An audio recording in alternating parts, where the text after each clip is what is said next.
This week on Business Now, supported by Absa Bank, we will learn of new opportunities for Ugandan businesses in the Netherlands. Join me, Malcolm Thime, as I bring you details of our sit-down with the Dutch ambassador to discuss the growing trade and investment prospects between Uganda and the Netherlands. On our Agric Now segment, we'll bring you highlights from the recent Meet the Buyer Symposium organized by the Grain Council of Uganda and the International Trade Center, with a focus on maize quality and market access. In our Take Now segment, we feature the launch of the Engineering Development and Innovation Center in Rwebitete, sharing details into how this center will drive innovation and engineering excellence in Uganda. We'll also conclude with an analysis of the latest in the financial markets. Stay tuned. This is Business Now. So we have many ways to support Ugandan economy. So access to finance, access to markets. So maybe somebody who has worked with a PUM expert will grow in size and will start thinking about exporting, for example. So what we have done today as the Grain Council of Uganda is to bring suppliers of certified grain and certified sellers of grain. We have brought them together to make sure that the buyer speaks to the seller. And first, let's have a quick look at some of the trending top stories around the world. The US Federal Reserve is expected to make a key interest rate decision in early August 2025.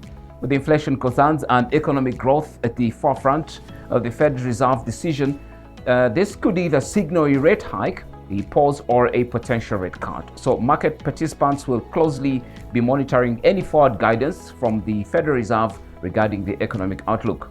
Now, impact on African markets such as Uganda, there's going to be currency volatility.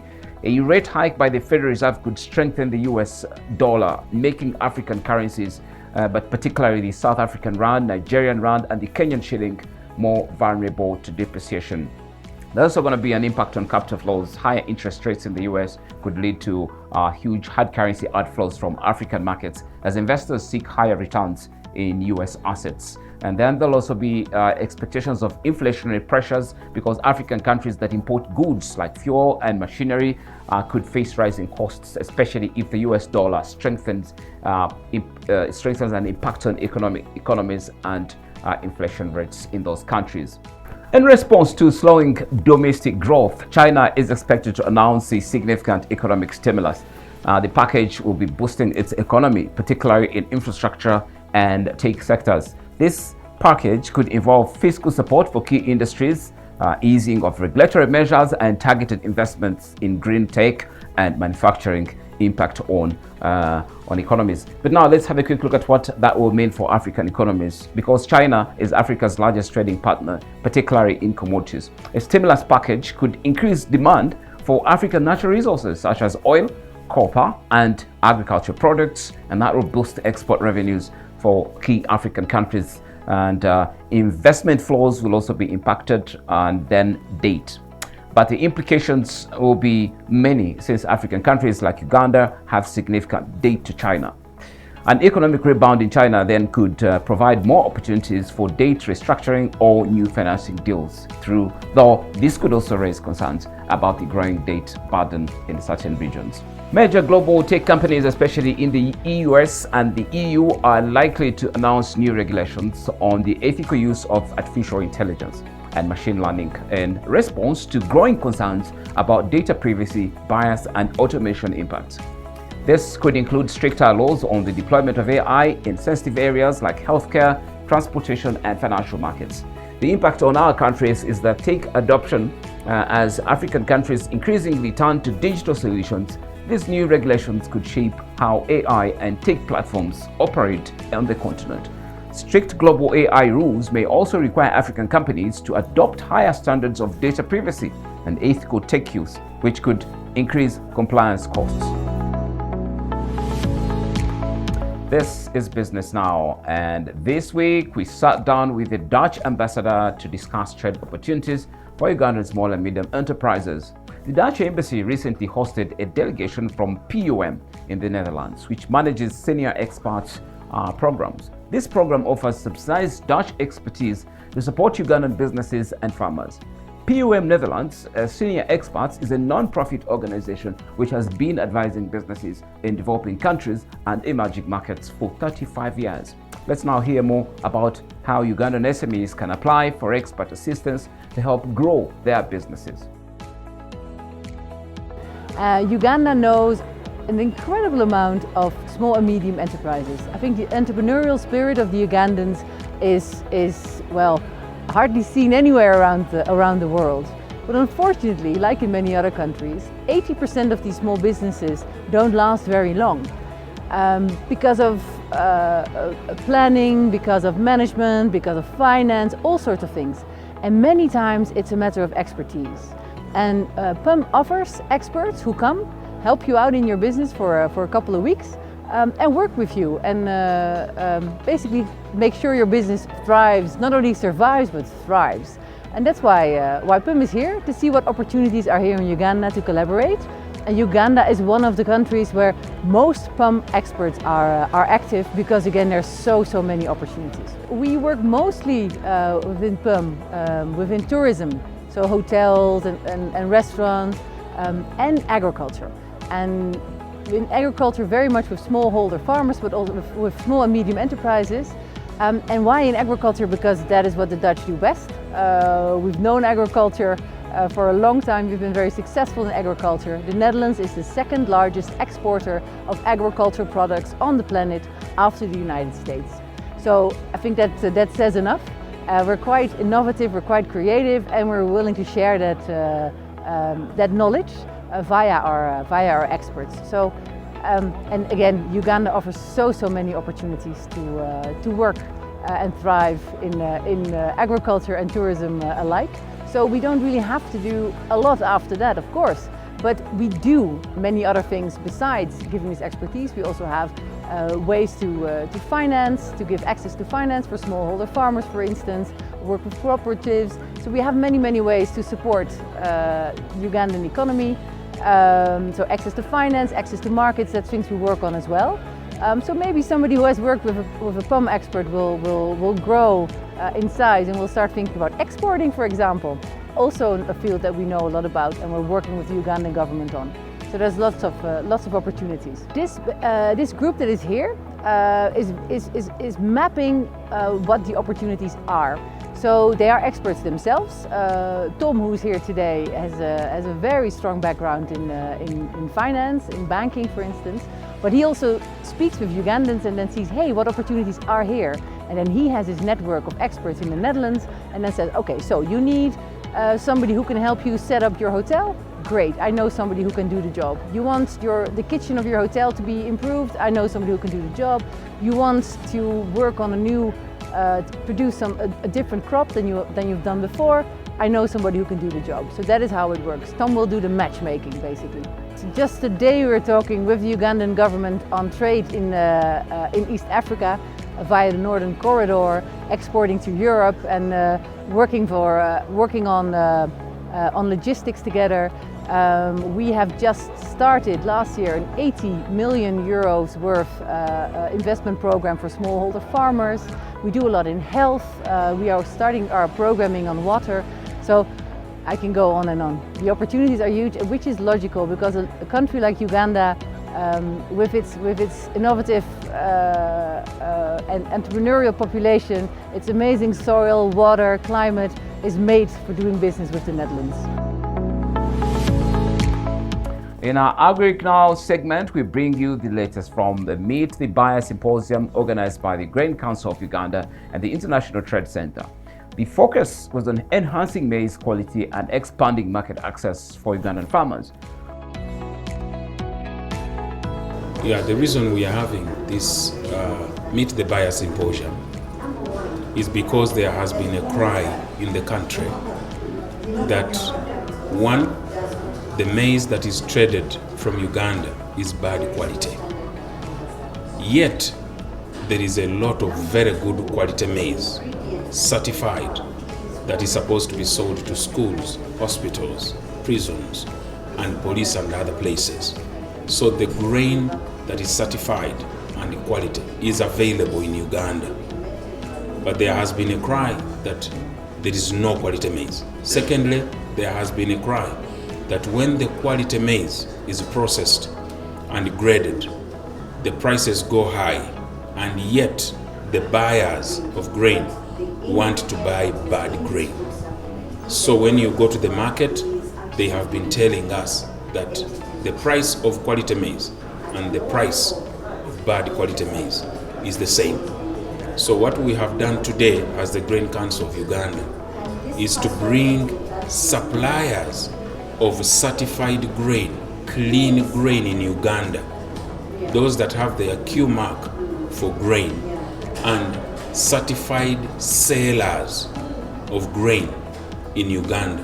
We have brought them together with the facilitation of the IFC and other partners, under the facilitation of UNBS and Ministry of Trade particularly, and Ministry of Agriculture, to make sure that the buyer speaks to the seller. So they sign contracts so that we make sure that for the first time in this country, a buyer of certified grain meets a seller of certified grain, to protect our schools, to protect our hospitals, pregnant mothers, and children below 5 that are having cancer because of aflatoxin. This is something that we have decided as a Grain Council to make sure that we protect our schools, our hospitals, our police, our soldiers, and the public on consuming bad grain. Some of the key issues, as has been mentioned in one of the complaints, was that people are still able to buy grain on the roadside. Now, where is this grain going? A lot of the roadside maize grain is going outside Uganda. And one of the things that we are trying to cater with, both the Ministry of Trade and the Ministry of Agriculture, together with Uganda National Bureau of Standards, which is under Ministry of Trade, is to make sure that the exiting of grain is no longer allowed without the UNBS Q mark and the SPS permit from Ministry of Agriculture. In so doing, that means nobody will be able to go and just buy grain from anywhere and take it outside Uganda. Those who are buying or selling grain to take it outside Uganda must buy from the one who has been certified. So we close that need for substandard grain outside Uganda. On our Take Now segment, we showcase the launch of the Engineering Development and Innovation Center in Rwebitete. This groundbreaking center is set to drive innovation and engineering excellence right here in the country, according to officials, paving the way for future advancements.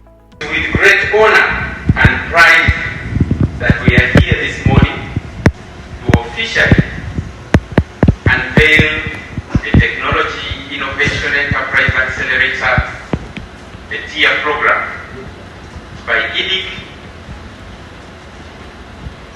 an initiative whose goal is to transform Uganda's manufacturing landscape through bold, locally driven innovations. Between 2022 and 2025, over 1,000 land-related grievances were reported across Uganda's Lango, Teso, Acholi and Karamoja sub-regions. The Land and Equity Movement in Uganda, supported by the International Development Research Center, documented conflicts stemming from forestry, green energy and mining investments. Key cases included the resolution of the 217 disputes over 200 hectares in Dokolo. While these investments promise economic growth, they often expose communities to displacement, exploitation and environmental harm. The Preventive Legal Empowerment Project is empowering locals to address grievances early, advocating for stronger land rights and transparent, inclusive investment practices. The key issues that we found in the communities that we investigated, there were investments on mining, on agro-processing and on forestry. So the key issues that we found is that there were complaints from communities around land dispossession, extension of boundaries by forest reserves, exploitation of labor where forest reserves are renting land to the local farmers, and they are also engaging local farmers in unpaid labor. They rent the land to the small-scale farmers and then also make them to weed the forests for free, not paid labor. In the mining communities, we found a lot of pollution and environmental degradation, with trees being cut, open pits left uncovered. And in one of the quarry sites that we saw in Palisa, you find that there are health hazards that the investment has caused, like communities complained around miscarriages. So miscarriages, there are cracks in the houses, children are born with holes in their hearts. And then in the another factory in Waya district, where they are manufacturing biofuel and clean energy cooking equipment, we found that their workers are working without protective gears in factories. People have hands that are cut off. But most of all, we found that the community in Kochgoma sub-county in Waya were very bitter because the government and the investor engaged them in production of cassava. They put their land to produce cassava with the hope that the factory would buy the cassava from them, but then over time the factory was not able to buy the cassava, and then they left the cassava, got rotten in the fields, and people were left with cassava that could not be eaten or even consumed within northern Uganda. The government, through its various entities, Uganda Investment Authority, but also you see some of the investors, like those that are investing on mining, go through the Ministry of Energy. Those that are investing on forestry, they go through National Forestry Authority. Those are investing, for example, in agro-processing. So the relevant government entities really needs to come together, because it's not one entity. So investors, really I think there's a central role for the central government, the government agencies, and the local government to coordinate. I would like to make some asks to the government based on the results that we have found out from this research. For example, we have seen that the laws that are protecting land rights are very weak, especially in the context of land-based investments. Actual land acquisition is not clear, but also the power imbalances that exist between the communities and the investors. We call for government to protect the communities and grant their land rights, because they are vulnerable in this situation and they need protection. Then the other thing, we need to make these procedures clear. We came across situations where investors themselves did not know the acreage or the boundaries of the land that had been allocated to them for investment, and the communities themselves. So you see that something is lacking, procedures are not being followed, and advantage is being taken of the community, and a violation of community land rights. The other issue that I call government to action is to deal with issues of poverty. We have seen that it is because of poverty that land rights are put aside, that importance is given to food, to people receiving food, like in Karamoja. Importance is given to people even receiving these minimal wages just because they do not have alternatives, just because the level of poverty is very high and they disregard what it means to have land rights. Yet we know that when land rights are secure, then we are going to enjoy these other rights. The right to food, people growing their food, but also the right to decent living, where people can put or erect their homes and not scared that any time they are going to be put off this land. We're going to wrap up with an in-depth look at the latest financial markets report. In today's forex markets, the Uganda shilling saw a slight dip against the US dollar, with the USD-UGX exchange rate falling to 3,575, down by 0.23% from the previous session. But the local currency has shown strength over the long term, appreciating by 0.34% in the past month and up more than 4% over the 12 months. Our analysts saying that reflects a stable upward trend for the local currency despite recent fluctuations in the foreign exchange market. And in our equity markets update, the stock market show varied performance across various equities. The Uganda Securities Exchange All-Share Index declined 1,353 points from 1,364 points, while the local company index rose slightly to 346 from 345. Airtel Uganda share price remained stable at 80 shillings per share with no market turnover. Notable trades include MTN Uganda, which saw a substantial turnover of 6.7 billion shillings, with shares closing at 262 per share. Other companies like BATU, East African Brewers Limited, and DFCU Bank experienced no trading activity. The market continues to reflect volatility, with several stocks holding their value, while others saw minimal market movements. And that's a wrap for today's episode of Business Now. It's supported by Absa Bank Uganda. You can follow me on @MalcolmSime on X. And for more updates, don't forget to catch the replay on our YouTube channel. Go to NTV Uganda, look for Business Now, and don't forget to subscribe so you never miss any episodes. Business Now airs every Monday at 8:30 p.m. Until next week, we'll keep pushing forward and stay tuned for more insights.